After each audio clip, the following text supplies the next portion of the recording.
ভাগৱত দুই ধৰণৰ বুলি কোৱা হয়। এক হৈছে গ্ৰন্থ ভাগৱত আৰু এক হৈছে ভক্ত ভাগৱত। প্ৰহ্লাদ আদিৰ দৰে বৈষ্ণৱসকলক ভাগৱত নাম দিছে, ভাগৱত বুলি কয়। আৰু এক হৈছে গ্ৰন্থ, য'ত ভগৱান কৃষ্ণৰ বিষয়ে, বিষ্ণু বৈষ্ণৱৰ বিষয়ে বিস্তৃত জ্ঞান আছে। আৰু গুৰুজনাৰ মূল এক শৰণ হৰিনাম ধৰ্মৰ যি সাধনৰ যি মূল প্ৰক্ৰিয়া আছিল, তাত তেওঁ শ্ৰৱণ কীৰ্তনকে প্ৰমুখতা দিছে। প্ৰহ্লাদে ৯বিধ ভক্তিৰ কথা কৈছিল। শ্ৰৱণম, কীৰ্তনম, বিষ্ণু স্মৰণম, পাদসেৱনম, অৰ্চনম, বন্দনম, দাস্যম, সাক্ষ্য, আত্মনিবেদনম। ৭, ৫, ২৩, সপ্তম স্কন্ধ, পঞ্চম অধ্যায়, ২৩ নম্বৰ শ্লোক। মহাপুৰুষ শ্ৰীমন্ত শংকৰদেৱে ৯বিধ ভক্তিৰ পৰা দুবিধত প্ৰমুখতা দিলে। যদ্যপি ভগতি নৱবিধ মাধৱৰ শ্ৰৱণ কীৰ্তন আত হন্ত শ্ৰেষ্ঠতৰ। শ্ৰৱণ কীৰ্তনক প্ৰমুখতা দিছে। আৰু ইয়াৰ এক তাত্ত্বিক ৰহস্য আছে। শ্ৰৱণক প্ৰমুখতা কিয় দিলে? আমি সকলোৱে জানো যে আমাক যদি কোনোবাই সামান্য গ্ৰাম্য কিবা কথা এটাও কয় আৰু এই শব্দকেইটা যদি আমাৰ ইন্দ্ৰিয়ৰ অনুকূল হয়, আমি বিচৰা ধৰণে যদি হয়, তেতিয়াহ'লে সেই শব্দকেইটাই আমাক প্ৰভাৱিত কৰে। আপোনাক কোনোবাই ভালভাৱে প্ৰশংসা কৰিলে আপুনি আনন্দিত হয়, উৎফুল্লিত হয়। আৰু যদি আপোনাক কোনোবাই বেয়াকৈ কয়, তেতিয়া আপোনাৰ দুখ লাগে, আপোনাৰ ক্ৰোধ উঠে। তাৰমানে কেইটামান শব্দই আমাক প্ৰভাৱিত কৰিব পাৰে। যদি সাধাৰণ গ্ৰাম্য কথাবিলাকে আমাক প্ৰভাৱিত কৰিব পাৰে, তেতিয়াহ'লে ভাগৱতটো ভগৱান কৃষ্ণৰ বাংময় মূৰ্তি বুলি কৈছে। তেনেয়ম বাংময় মূৰ্তি প্ৰত্যক্ষ বৰ্ততে হৰি, সেৱাত শ্ৰৱণাত পথত দৰ্শনাত পাপনাশিনী। পদ্মপুৰাণ উত্তৰখণ্ড ভাগৱত মাহাত্ম্য ৩য় অধ্যায় ৬২ নম্বৰ শ্লোকত ব্যাসদেৱে লিখিছে, ভাগৱত ভগৱান কৃষ্ণৰ বাংময় মূৰ্তি, বাণী ৰূপে আছে ইয়াত। গতিকে এই কৃষ্ণময় শব্দবিলাক যেতিয়া আমাৰ কৰ্ণৰ ৰন্ধ্ৰইদি ভিতৰত প্ৰৱেশ কৰিব, তেতিয়া আমাক একো নকৰিবনে? মহাপুৰুষ মাধৱদেৱে কৈছে কৰিব। কৰ্ণপথে ভকতৰ হিয়াত প্ৰৱেশী হৰি, দুৰ্বাসনা হৰে সমস্তই। জলৰ যতেক মল যেহেন শৰৎকালে, স্বভাৱতে নিৰ্মল কৰয়। এই শব্দবিলাক যেতিয়া আমাৰ কৰ্ণৰ ৰন্ধ্ৰইদি ভিতৰত প্ৰৱেশ কৰিব, এটা কেমেষ্ট্ৰি তৈয়াৰ কৰে, ৰসায়নৰ সৃষ্টি হয়। আৰু সেই কেমেষ্ট্ৰিটোৱে আমাৰ ভিতৰৰ মলিনতা, কপটতা এইবিলাক দূৰ কৰি আমাৰ হৃদয়খন পবিত্ৰ কৰি তোলে। আৰু যেতিয়া হৃদয় পবিত্ৰ হ'ব, মনৰ পৰা ঈৰ্ষা, দ্বেষ, কাম, ক্ৰোধ, লোভ এইবিলাক যেতিয়া নাইকিয়া হ'ব, তেতিয়া আপুনি ভগৱানক বিচাৰি আৰু বাহিৰত যাব নালাগে। দেৱৰো ঈশ্বৰ হৰি তান্ত মহা যত্ন কৰি লৈও এক শৰণ সাক্ষাৎ, যাৰ ইচ্ছা মুখ্য পাইবে নালাগে দূৰক যাইবে, আছে হৰি সবাৰো হিয়াত। ইয়াত আপোনালোকে দৰ্শন পাব। আৰু সেইকাৰণেই ভাগৱতৰ শ্ৰৱণৰ বস্তুটো, প্ৰভু ভগৱন্তৰ লীলাসমূহৰ শ্ৰৱণ কলিযুগত বিশেষভাৱে প্ৰাধান্য পাইছে। আৰু চাৰিওফালে সেইকাৰণে ভাগৱতৰ চৰ্চা হৈছে। কিন্তু ভাগৱত আমি শুনো ঠিকেই। ব্যাসদেৱে পদ্মপুৰাণত কৈছে, এতদস্মাৎ পৰম কিঞ্চিত মন শুদ্ধেন বিদ্যতে, জন্মান্তৰে ভৱেৎ পুণ্যম তদা ভাগৱতম লভেৎ। পদ্মপুৰাণ উত্তৰখণ্ড ভাগৱত মাহাত্ম্য ১ম অধ্যায় ১২ নম্বৰ শ্লোক। ব্যাসদেৱে কৈছে, ভাগৱত শুনিলে মানুহৰ মনৰ ভাৱ শুদ্ধ হ'ব। আৰু ভাগৱততকৈ শ্ৰেষ্ঠ গ্ৰন্থ মনৰ ভাৱ শুদ্ধিকৰণৰ কাৰণে আন একো নাই। কেৱল ভাগৱতেহে মানুহৰ মনৰ ভাৱবিলাক শুদ্ধ কৰিব পাৰে। কিন্তু কাৰ সৌভাগ্য ঘটে শুনাৰ? ব্যাসদেৱে কৈছে, জন্মান্তৰে ভৱেৎ পুণ্যম, যাৰ বহুত জন্মৰ পুণ্য সঞ্চিত হ'ল, তেওঁলোকেহে ভাগৱত শুনাৰ সৌভাগ্যকণ পায়। তাৰ মানে বৰ্তমান সময়ত অসমৰ প্ৰায়বিলাক মানুহৰ ভাগ্যৰ উদয় হৈছে। কাৰণ আমি প্ৰত্যক্ষভাৱে শুনাৰ উপৰিও আমাৰ যিমান ইয়াত ইউটিউবাৰসকল আছে, তেওঁলোকৰ জৰিয়তে অসমৰ লগতে ভাৰতৰ চুকে কোণে, ভাৰতৰ বাহিৰতো যিসকল প্ৰবাসী আছে, তেওঁলোকেও ইউটিউবৰ জৰিয়তে ভাগৱত শুনাৰ সৌভাগ্য পাইছে, সুবিধাকণ পাইছে। গতিকে এওঁলোকো ধন্যবাদৰ পাত্ৰ। বিভিন্ন স্থানত থাকি নিজৰ ঘৰত আপুনি আপোনাৰ সুবিধা মৰ্মে আপুনি ভাগৱত শ্ৰৱণ কৰিব পাৰে। ইয়ালৈকে সব ঠিক আছে, কিন্তু ঘটনা হ'ল ইমানকৈ শুনাৰ পাছতো আমাৰ মনৰ ভাৱবিলাক শুদ্ধ হৈছে নে নাই, এইটোহে ডাঙৰ কথা। শুনাততো বহুত শুনিছোঁ, আমি প্ৰত্যক্ষভাৱে এনেকৈ অনুষ্ঠানত শুনাৰ উপৰিও মোবাইলৰ যোগেদি ৰাতি দিন শুনি আছোঁ। আমাক অসমৰ বহু ঠাইৰ পৰা ফোন কৰি জনায়, কোনোবাই কয় বাপ ৰাতিপুৱা খোজকাঢ়িবলৈ যাওঁতে আপোনাৰ লগাই লওঁ, কোনোবাই কয় বাৰীত কৃষি কৰ্ম কৰি থাকোঁতে স্পীকাৰত লগাই লওঁ, আইসকলে কয় আমি ৰন্ধন ক্ৰিয়া কৰি থাকোঁতে মোবাইলত শুনি থাকোঁ। সব ঠিক আছে, কিন্তু শুনাৰ পাছত আমাৰ ৰূপান্তৰ কিবা ঘটিছেনে নাই? আমি কিবা নিজক পৰিৱৰ্তন যে হৈছে বা আমাৰ জীৱনলৈ যে কিবা ৰূপান্তৰ ঘটিছে, এইটো কিবা অনুভৱ কৰিব পাৰিছোঁনে নাই? কেনেকৈ গম পাব কিবা যে ৰূপান্তৰ ঘটিছে? সমাজত চোৰ ডকাইত ধৰ্ষণ লুণ্ঠন এইবিলাক নাইকিয়া হ'ব। কিন্তু যদি সমাজখনলৈ চাওঁ, ভাগৱত নুশুনা কথাখিনি বাদেই দিলোঁ মই, শুনাসকলৰো ঈৰ্ষা দ্বেষ কাম ক্ৰোধ এইবিলাকৰ ওপৰত সংযম এতিয়াও অহা নাই। তাৰমানে যেনেকৈ শুনিব লাগে হয়তো আমি তেনেকৈ শুনা নাই, 1 নম্বৰ কথা। 2 নম্বৰ কথা, যাৰ পৰা শুনিছোঁ, আমাৰ দৰে যিসকল আলোচক, আমি ব্যাখ্যাকাৰ বুলি নাভাবোঁ নিজকে, আলোচক বুলি ক'ব পাৰে, আলোচনা কৰি ভাল পাওঁ কৃষ্ণৰ কথা। আমিবিলাকে হয়তো কৃষ্ণৰ কথা বা ভাগৱতৰ কথা সত্য শুদ্ধ ৰূপত শ্ৰোতাৰ হৃদয় স্পৰ্শ কৰি সুমুৱাই দিয়াত বিফল হৈছোঁ, আমি হয়তো পৰা নাই। 3 নম্বৰ কাৰণ হ'ব পাৰে যে যদিও ইমান বহুল প্ৰচাৰ চলিছে, এতিয়াও হয়তো এটা চামে নিজকে ভাগৱত শুনাৰ পৰা আঁতৰাই ৰাখিছে। কাষতে ভাগৱত হৈ আছে, মোৰ শুনিবলৈ ইচ্ছা নাই। আৰু 4 নম্বৰ কাৰণ হ'ব পাৰে যে শুনাটো শুনিছোঁ, বুজাটো বুজিছোঁ, কিন্তু যেতিয়া মনাৰ কথা আহে তেতিয়া আমি পাল্টি মাৰি দিওঁ, আমাৰ ইচ্ছা নাই। মই প্ৰায়ে কওঁ, যিজন কংসৰ কথা আপোনালোকে ইয়াত আলোচনা কৰিছে, কংস অহংকাৰৰ প্ৰতীক, তেনেকৈ আৰু এজন অহংকাৰৰ প্ৰতীক, একোটা চৰিত্ৰ এইবিলাক প্ৰতীকাত্মক, দুৰ্যোধন। কুৰুক্ষেত্ৰ যুদ্ধৰ প্ৰাক মুহূৰ্তত দুৰ্যোধনৰ ৰাজসভালৈ ভগৱান কৃষ্ণ গৈছিল এজন দূত হৈ, শান্তি দূত হৈ গৈছিল। আৰু দুৰ্যোধনক কৈছিল যে দাদা, যদি তুমি কুৰুক্ষেত্ৰ যুদ্ধ হোৱাটো বিচৰা নাই, তেতিয়াহ'লে মাত্ৰ মোৰ উপদেশ মানি লোৱা। দুৰ্যোধনে ক'লে কি কৰিব লাগিব কেশৱ? ভগৱানে ক'লে যে আন একো কৰিব নালাগে, মাত্ৰ 5খন গাঁও দিয়া, মই পঞ্চ পাণ্ডৱক বুজাই দিম আৰু এই যুদ্ধ নহয়।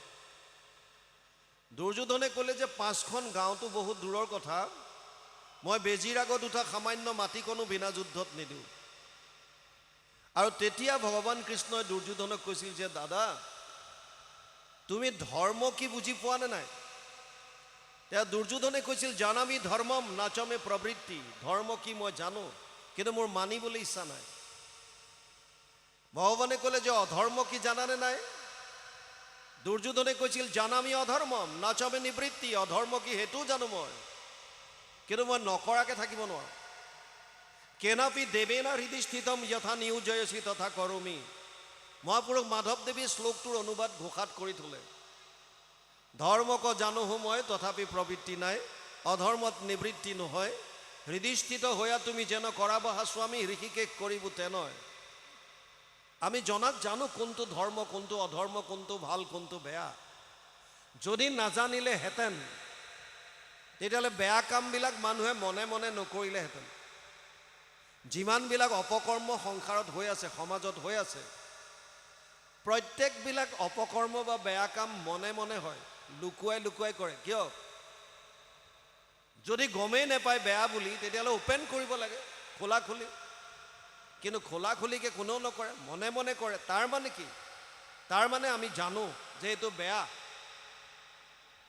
আৰু মনে মনে কৰিছোঁ, সেইকাৰণে জনাৰ পাছতো আমি তেনেকুৱা কৰি আছোঁ। তাৰ মানে ধৰ্মক জনাটো জানো, কিন্তু তাক মানিবৰ কাৰণে আমাৰ ইচ্ছা নাই। বুজি পাইছেনে? এতিয়া নজনা কথা এটা জানিবৰ বিচৰাটো বেলেগ কথা, জানি পেলাই নমনা কথাটো কেনেকুৱা সমীচীন হ'ব আপোনালোকে ভাবক।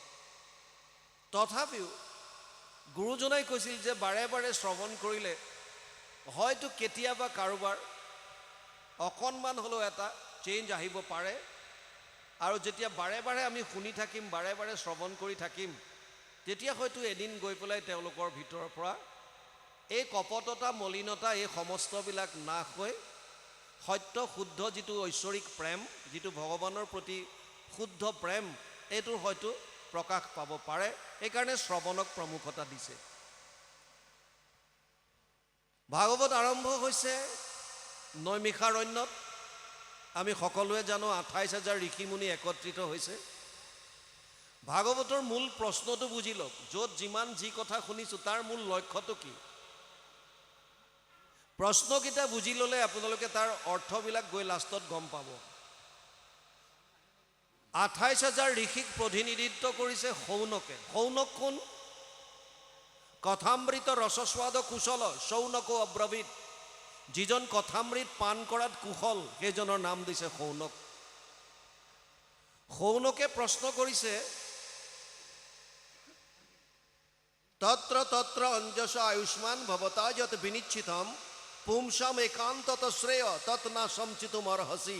1:1-9 প্ৰথম স্কন্ধ প্ৰথম অধ্যায় 9 নম্বৰ শ্লোকত শৌনকে কৈছে কলিযুগৰ মানুহৰ কাৰণে আটাইতকৈ শ্ৰেষ্ঠ কৰ্মটো কি?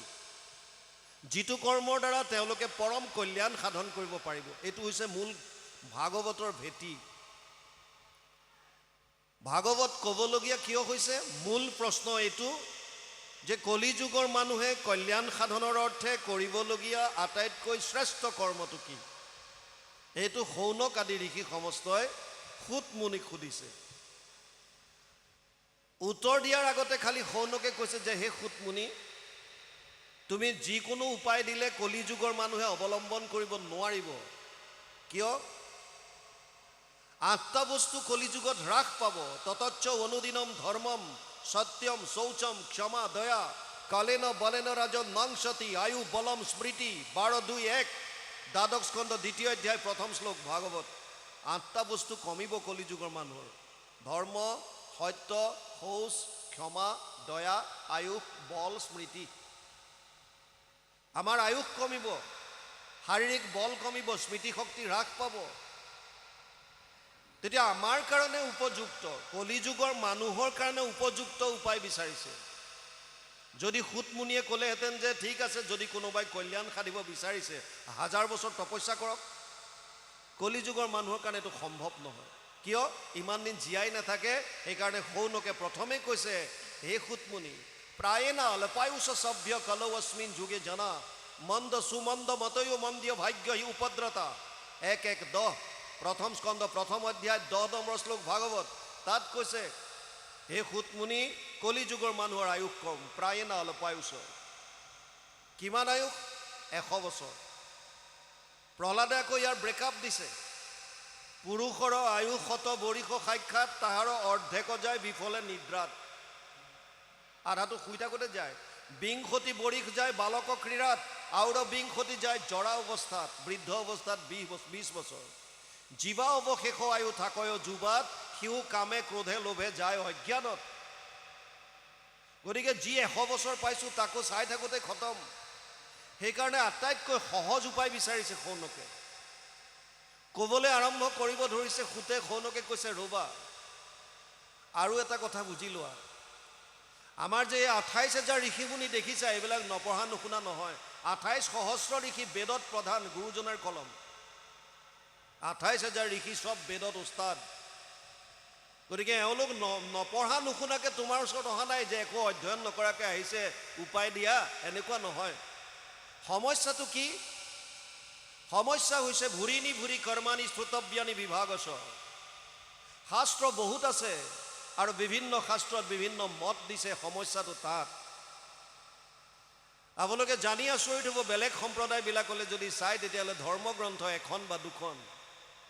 যদি মুছলমানক চাই সোধে আপোনালোকৰ ধৰ্মগ্ৰন্থ কি, ক'ব 1খন কোৰাণ।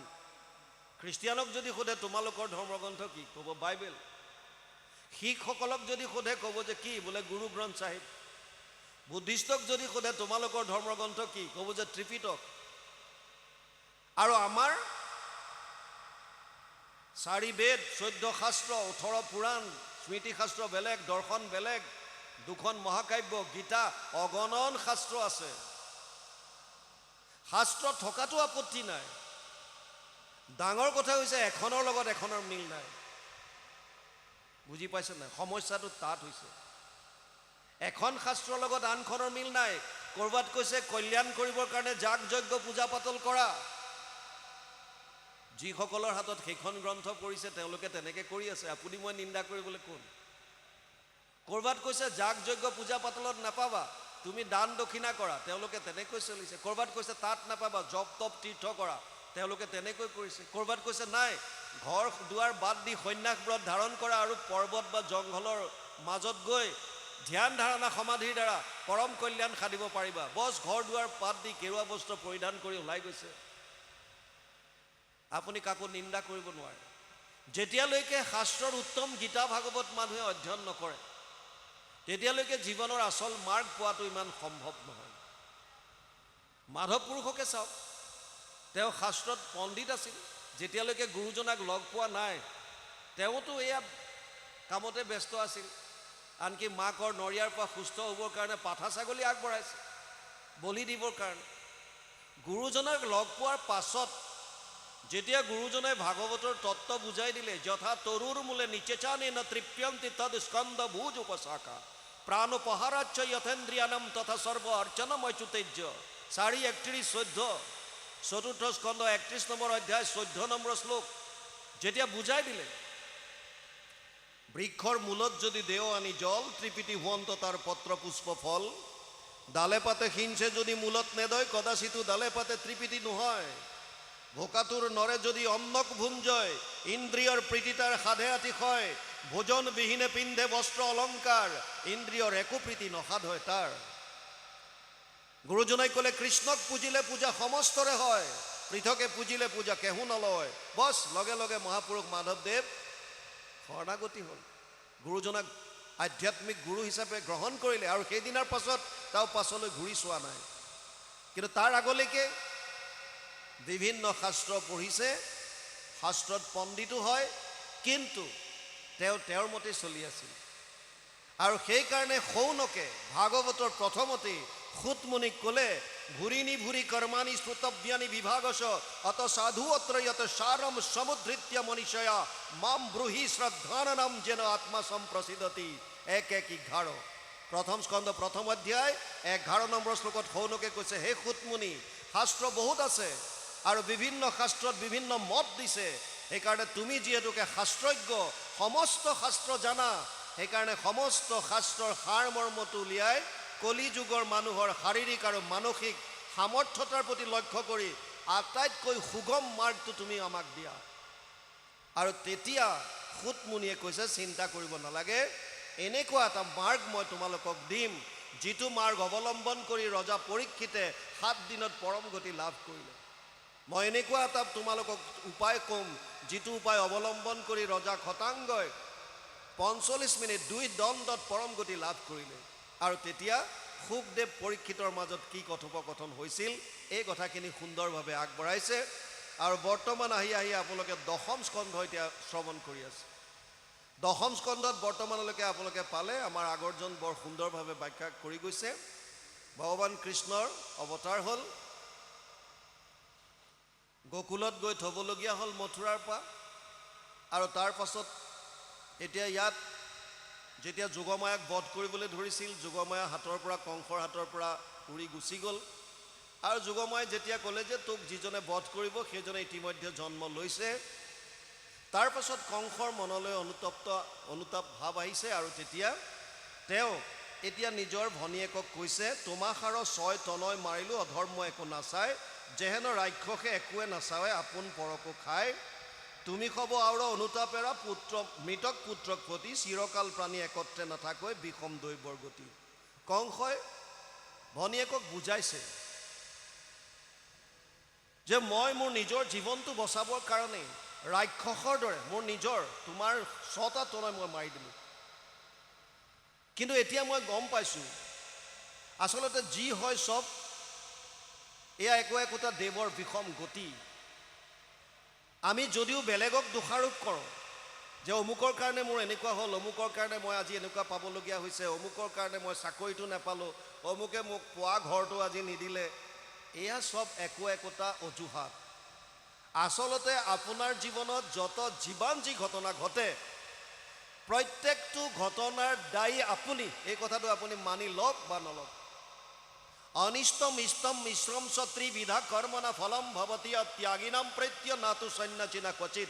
অষ্টাদশ অধ্যায় 12 নম্বৰ শ্লোক গীতাত ভগৱান কৃষ্ণই অৰ্জুনক কৈছে, হে অৰ্জুন, প্ৰত্যেকটো কৰ্মৰ 3 ধৰণৰ ফল আছে। হয়তো ভাল হ'ব, ইষ্টম হয়তো বেয়া হ'ব, অনিষ্টম হয়তো মিশ্ৰিত হ'ব, ভাল বেয়াৰ মিশ্ৰণ, পাপ পুণ্যৰ মিশ্ৰণ। এই 3 ধৰণৰ ফল আমি জীৱনত ভোগ কৰিব লাগে। হয়তো এই জীৱনৰ কৰ্মফল এই জীৱনতে পাব পাৰে, বা আমাৰ সনাতন বা হিন্দু ধৰ্মত যিহেতুকে পুনৰ জন্মৰ কথা আছে, বিশ্বাস আমি কৰোঁ, সেইকাৰণে 100 বছৰ 100টা জন্মৰ পাছত হ'লেও আপুনি আপোনাৰ কৰ্মফল ভোগ কৰিব লাগিব। আৰু যিটো কৰ্মফল ভোগ কৰিবৰ কাৰণে আমি এই জন্মলৈ লৈ আহোঁ, সেইটোক প্ৰাৰব্ধ বুলি কৈছে। প্ৰাৰব্ধ যাৰ যেনেকুৱা তেনেকৈয়ে ভোগ কৰিব লাগিব। তাৰ কাৰণে বাকী যিমানবিলাক আমাক দেখা পাওঁ যে অমুকৰ কাৰণে হ'ল, এয়া কেৱল মাত্ৰ নিমিত্ত। সেইকাৰণে ইয়াত বৰ সুন্দৰভাৱে কৈছে। তাৰ পাছতে কৈছে, চিৰকাল প্ৰাণী একত্ৰে নাথাকৈ বিষম দৈৱৰ গতি। আমি পৰিয়াল পৰিজন যেতিয়া আমাৰ একেলগে থাকিম, বহু বছৰ থাকিম, চিৰদিন থাকিম এনেকুৱা লাগে, কিন্তু যাৰ আয়ুষত যিমান চাউল লৈ আহিছে, প্ৰাৰব্ধত যাৰ যিমান দিন লৈ আহিছে, সি সিমান দিনৰ পিছত যাবই লাগিব। তাৰ কোনো বিকল্প ব্যৱস্থা নাই। কাহিনীটো তেনেকুৱা, যেনেকৈ আপুনি ক'ৰবাত যাবৰ কাৰণে, ধৰি লওক আপুনি ইয়াৰ পৰা দিল্লী যাব, দিল্লী যোৱাৰ কাৰণে যেনিবা আপুনি ট্ৰেইনত যাব, দিল্লীলৈ ট্ৰেইনত যাবৰ কাৰণে আপুনি আগতে টিকেটটো বুক কৰিব লাগে। আপুনি টিকেট এটা কাটিলে, টিকেট আপুনি হয়তো স্লিপাৰ কোচ কৰিব পাৰে, জেনেৰেল কোচ কৰিব পাৰে, বা AC ফাৰ্ষ্ট ছেকেণ্ড থাৰ্ড য'তে হওক আপুনি কাটিব। আৰু আপোনাৰ যিটো টিকেট, তাত যদি আপুনি AC 3 টায়াৰ বা 2 টায়াৰত কাটিছে, আপুনি নিজৰ টিকেটটো অনুযায়ী গৈ পেলাই ট্ৰেইনত এণ্টাৰ কৰিব, সোমাব আৰু নিজৰ ছিটত বহিব। আপুনি বহাৰ লগে লগে দেখা পাব, হয়তো তাত আগৰে পৰা 2জনমান যাত্ৰী আছে, বা আপুনি যোৱাৰ পাছত AC 3 টায়াৰ হ'লে 8টা ছিট আছে এটা কম্পাৰ্টমেণ্টত, গতিকে 8জন ব্যক্তি তাত বহিব। আৰু আপোনালোক যোৱা আৰম্ভ কৰিছে, চিনাকি হ'ল ইজনৰ সিজনৰ লগত, আৰু এটা পৰিয়ালৰ নিচিনা লাগিল। খাওঁতে খুওঁতে চব একেলগে আছে, বিৰাট আনন্দ পাইছে, একেলগে গৈ আছে, আটাইকেইজনৰ মন মিলিছে। কিন্তু এটা নিৰ্ঘাত সত্য আছে যে প্ৰত্যেকজন ব্যক্তিয়ে নিজৰ নিজৰ সুকীয়া সুকীয়া টিকেট লৈ আহিছে। যাৰ যলৈকে টিকেট আছে সি তাত নামিবই লাগিব, ইয়াৰ কোনো বিকল্প নাই। আপুনি নানামো বুলি ক'লেও টিটিয়ে আপোনাক তাৰ পৰা ধাক্কা মাৰি হ'লেও নমাই দিব। সেইটোৱে হৈছে প্ৰাৰব্ধ। আমি যিটো সময় লৈ আহিছোঁ, সেইটোত আমি এই সংসাৰ এৰিবই লাগিব, তাৰ গতি নাই। আৰু এইকাৰণে শাস্ত্ৰত পোৱা যায়, আয়ু কৰ্মমচা বিত্যামচা বিত্য, আয়ু কৰ্মমচা বিত্যামচা বিদ্যা নিধনমেবচ পঞ্চৈতস্য সৃজন্তে গৰ্ভস্থস্য দেহিনাম। 5টা বস্তু মাতৃৰ গৰ্ভত থাকোঁতে সন্তানৰ চূড়ান্ত হৈ যায়। আয়ুস, কিমান দিন জীয়াই থাকিব, কৰ্ম কেনেকুৱা হ'ব, বিদ্যা কেনেকুৱা হ'ব, টকা পইচা কিমান হ'ব, আৰু একজেক্টলি মৃত্যু কোনদিনা কেনেকৈ হ'ব, এই আটাইবিলাক কথা মাকৰ গৰ্ভত সন্তান থাকোঁতে ফাইনেল হয় বুলি কয়। কাৰণটো কি? কাৰণ হৈছে আমি যিটো ভোগ কৰিবৰ কাৰণে আমি কৰি থৈ অহা কৰ্মফল লৈ আহোঁ, সেই বস্তুটোৱে আমি ইয়াত ভোগ কৰিব লাগে। সেইটোকে প্ৰাৰব্ধ বুলি কয়। ইয়াৰ পৰা হাত সাৰিব আজিলৈকে কোনো পৰা নাই, ভৱিষ্যতেও নোৱাৰে। অভিমন্যুৰ মামা ভগৱান কৃষ্ণৰ ভাগিনীয়েক অভিমন্যু, তথাপিও হাত সাৰিব পৰা নাই, বচাব পৰা নাই। কিয়? এইটো প্ৰকৃতিৰ নিয়ম। সেইকাৰণে ইয়াত বৰ সুন্দৰভাৱে কৈছে, চিৰকাল প্ৰাণী একত্ৰে নাথাকৈ বিষম দৈৱৰ গতি। জাতস্য হি ধ্ৰুৱ মৃত্যু ধ্ৰুৱ জন্ম মৃতস্য চ তস্মাদ অপৰিহাৰ্য অৰ্থে নাত্বম সূচিতুম অৰ্হসি। 2য় অধ্যায় 27 নম্বৰ শ্লোক গীতা। ভগৱান কৃষ্ণই অৰ্জুনক কৈছে, হে অৰ্জুন, জন্ম ল'লে মৃত্যু নিশ্চিত আৰু মৃত্যু হ'লে পুনৰ জন্ম নিশ্চিত। ইয়াৰ পৰা হাত সাৰিব নোৱাৰা, সেইকাৰণে তাক লৈ শোক কৰিব নালাগে। পঞ্চভূতি দেহ ইহে নষ্ট হৈ আত্মাৰ মৰণ নাই, হেন বিমৰিষি কৰৈ যিটো প্ৰাণী নথাকৈ শোকৰ ঠাই। বৰ সুন্দৰ কথা কংসই কৈছে। পঞ্চভূতি দেহা, পঞ্চভূত মানে ক্ষিতি, জল, তেজ, বায়ু, আকাশ। যদিও আমি কওঁ যে ক্ষিতি মানে পৃথিৱী, পৃথিৱী মানে পৃথিৱী এইখন এই মাটিৰ কথা বা তেনেকুৱা এটা বস্তু বুজোৱা নাই।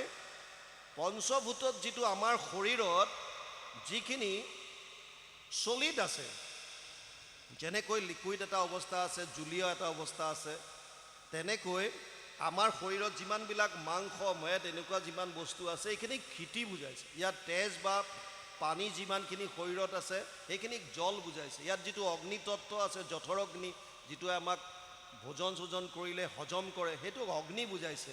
ইয়াত যিখিনি স্পেচ খালী আছে সেইখিনি আকাশ তত্ত্ব বুজাইছে। যিটো আমি প্ৰাণ, আমি বায়ু লওঁ, সেইটো বায়ু তত্ত্ব বুজাইছে।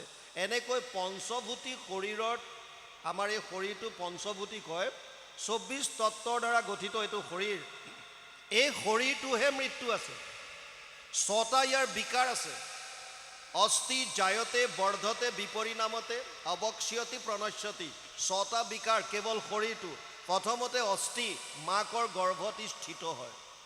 অস্থি মানে এক্সিষ্টেঞ্চ, আছে, আছে বুজাবৰ কাৰণে হয়, এইটো বস্তু আছে, অস্থি। অস্থি মানে মাকৰ গৰ্ভত এটা সন্তানে স্থিত হ'ল, আছে। জায়তে জন্ম হ'ল। বৰ্ধতে শৰীৰটো বৃদ্ধি হৈছে। এটা সময়ত গৈ বিপৰিণামতে হৰমনেল চেঞ্জেছ আহিল। ছোৱালী হ'লে গাভৰুত্ব প্ৰকাশ পালে, ল'ৰা হ'লে যৌৱনত্ব প্ৰকাশ পালে, দাড়ি গজিল, মোচ এইবিলাক আহিলে।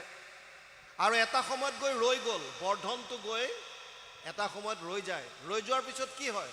অৱক্ষ্যতি, ক্ষয় আৰম্ভ হৈ যায়। দাঁত সৰিল, চুলি পকিল, চকুৱে নেদেখা হ'ল, হাত ভৰিত দিগদাৰ হ'বলৈ ধৰিলে, নাৰ্ভৰ প্ৰব্লেম আহিল, অৱক্ষ্যতি। আৰু এটা সময়ত কি হয়? প্ৰণশ্যতি, নাশ হৈ যায়। কিহৰ? শৰীৰটো। সেইকাৰণে শৰীৰৰ 6টা বিকাৰ আছে বুলি কৈছে। ইয়াত কৈছে পঞ্চভূতি দেহ ইহে নষ্ট হয়। দেহ বুলি কওঁতে আকৌ ইয়াত 3টা দেহ আছে। যিটো দেহ আপোনালোকে দেখিছে বা আমি যিটো দেখা পাওঁ এইটোক স্থূল শৰীৰ বুলি কয়। এইটোৱে পঞ্চভূতি দেহ। ইয়াৰ ভিতৰত 2টা সূক্ষ্ম শৰীৰ আছে, এটাক লিংগ শৰীৰ, সূক্ষ্ম শৰীৰটোক এটাক লিংগ শৰীৰ বুলি কৈছে। তাৰ ভিতৰত এটা কজেল বডি আছে, কাৰণ শৰীৰ আছে, য'ত বাসনাবিলাক থাকে। আপোনালোকে জানি আচৰিত হ'ব, এজন মানুহৰ মৃত্যু হ'লে যদিও আমি কওঁ যে আত্মা ওলাই গ'ল, আত্মা অকলে নাযায়। এই লিংগ শৰীৰ আৰু কাৰণ শৰীৰটোৰ লগতহে আত্মা যায়। লিংগ শৰীৰটো আমি কেনেকৈ গম পাম যে আছে বুলি? আমি সকলোৱে দেখা পাওঁ। কেতিয়াবা কেতিয়াবা ৰাতি শুই থাকিলে আমি সপোন দেখা পাওঁ, সপোন দেখোঁ, স্বপ্ন অৱস্থা। সপোনত কি দেখোঁ? আপুনি দেখা পায় যে মই গুৱাহাটী গৈছোঁ, মই নগাঁও টাউনত গৈছোঁ, মই ডিব্ৰুগড় গৈছোঁ, মই দিল্লী গৈছোঁ, মই ক'ৰবাত গৈছোঁ, কাৰোবাৰ সৈতে কথা পাতিছোঁ, কিবা কৰিছোঁ। যদিও আপোনাৰ শৰীৰে যোৱা নিচিনা লাগে, কিন্তু আপোনাৰ শৰীৰটোতো বিচনাত পৰি আছে। যিটো পঞ্চভূতি শৰীৰ বুলি কৈছে সেইটো আপোনাৰ বিচনাত আছে, শুই আছে। কোনটো শৰীৰ লৈ পেলাই আপুনি ডিব্ৰুগড় গৈছে, কোনটো শৰীৰ লৈ দিল্লী গৈছে, কোনটো শৰীৰে কোনোবাৰ লগত কথা পাতিছে? দেখাত আপোনাৰ নিচিনাই লাগিছে, কিন্তু সূক্ষ্ম আকাৰত গৈছে। লিংগ শৰীৰটো 18টা তত্ত্বৰ দ্বাৰা গঠিত। 5 জ্ঞানেন্দ্ৰিয় সূক্ষ্ম অৱস্থাত, 5 কৰ্মেন্দ্ৰিয় সূক্ষ্ম অৱস্থাত, পঞ্চ প্ৰাণ, মন, বুদ্ধি, অহংকাৰ, এই 18টা তত্ত্ব মিলি পেলাই যিটো শৰীৰ হৈছে তাক লিংগ শৰীৰ বুলি কয়। লিংগ শৰীৰৰ মৰণ তেতিয়ালৈকে নাই যেতিয়ালৈকে আমি এই সংসাৰ চক্ৰত ভ্ৰমণ কৰি থাকিব লাগে। যিদিনাই লিংগ শৰীৰ নষ্ট হ'ল সেইদিনাই গম পালে যে সেইটো জীৱই মুক্তি পালে। লিংগ শৰীৰ যেতিয়াই বাৰ্ষ্ট হ'ব, নষ্ট হ'ব, ই আৰু আহিবলগীয়া নাথাকে। সেইকাৰণে ইয়াত কৈছে যে পঞ্চভূতি শৰীৰটোহে নষ্ট হয়, পঞ্চভূতি দেহ ইহে নষ্ট হয়। আৰু এই পঞ্চভূতি শৰীৰটোক যোনে চৈতন্য কৰি ৰাখিছে, যাক আমি আত্মা বুলি কওঁ, সেই আত্মাৰ মৰণ নাই। নৈনম চিন্ধন্তি শস্ত্ৰাণি নৈনম দহতি পাৱক না চৈনম ক্লেদয়ম তপ না শোষয়তি মারুত অচেদ্য অয়ম দাহ্য অয়ম ক্লেদ্য সূচ্য এবচ নিত্য সর্বগত স্থানুর অচল অয়ম সনাতন। দ্বিতীয় অধ্যায় 23 আৰু 24 নম্বৰ শ্লোক গীতা। অৰ্জুনক কৈছে, হে অৰ্জুন, আত্মাৰ মৰণ নাই, অস্ত্ৰ শস্ত্ৰ ইয়াক কাটিব নোৱাৰে। নৈনম চিন্দন্তি শস্ত্ৰাণী নৈনম দহতি পাৱক, জুয়ে পুৰিব নোৱাৰে, বায়ুৱে শুহিব নোৱাৰে, পানীয়ে তিয়াব নোৱাৰে। আত্মা অচ্ছেদ্য, অদাহ্য আৰু ই নিত্য সনাতন। ভগৱান কৃষ্ণই অৰ্জুনক কৈছে, বাসামচি জীৰ্ণানি যথা বিহায় নবানি গৃহণতি নৰোপৰাণি তথা শৰীৰানি বিহায় জীৰ্ণানি অন্যান সংজাতি নবানি দেহি। দ্বিতীয় অধ্যায় 22 নম্বৰ শ্লোক গীতা। হে অৰ্জুন, যেনেকৈ মানুহৰ কাপোৰ ফাটি গ'লে নতুন বস্ত্ৰ পৰিধান কৰে, তেনেকৈ আত্মাই এটা শৰীৰ নষ্ট হ'লে বেলেগ শৰীৰ ধাৰণ কৰে। গতিকে ইয়াক লৈ শোক কৰাৰ কোনো প্ৰয়োজন নাই। কিন্তু আমি কিয় শোক কৰোঁ? আমি এই শৰীৰটোক মই বুলি ভাবোঁ, সেইকাৰণে আমাৰ দুখ লাগে। যিদিনাই আধ্যাত্মিকতাত অকণমান যাওঁতে যাওঁতে প্ৰভু ভগৱন্তৰ কৃপা হ'ব, গুৰুৰ দয়া হ'ব, যেতিয়া নিজে অনুভৱ কৰিব পাৰিব যে আচলতে মই শৰীৰটো নহয়, মই ইয়াৰ ভিতৰত থকা তত্ত্বটোহে, মই আত্মা, তেতিয়া আপোনালোকৰ এই যিবিলাক মৰণৰ প্ৰতি ভয় বা কাৰোবাক এৰাৰ ভয়, লাভ হানিৰ ভয়, এই ভয়বিলাক নাইকিয়া হ'ব। আৰু তেতিয়াই আপুনি নিজক বুজি পাব যে মই আচলতে এনেকুৱা এটা তত্ত্ব যিবিলাক এইবিলাক সাংসাৰিক একো বস্তুৱে মোক স্পৰ্শ কৰিব নোৱাৰে। বুজি পাইছেনে? সেইকাৰণে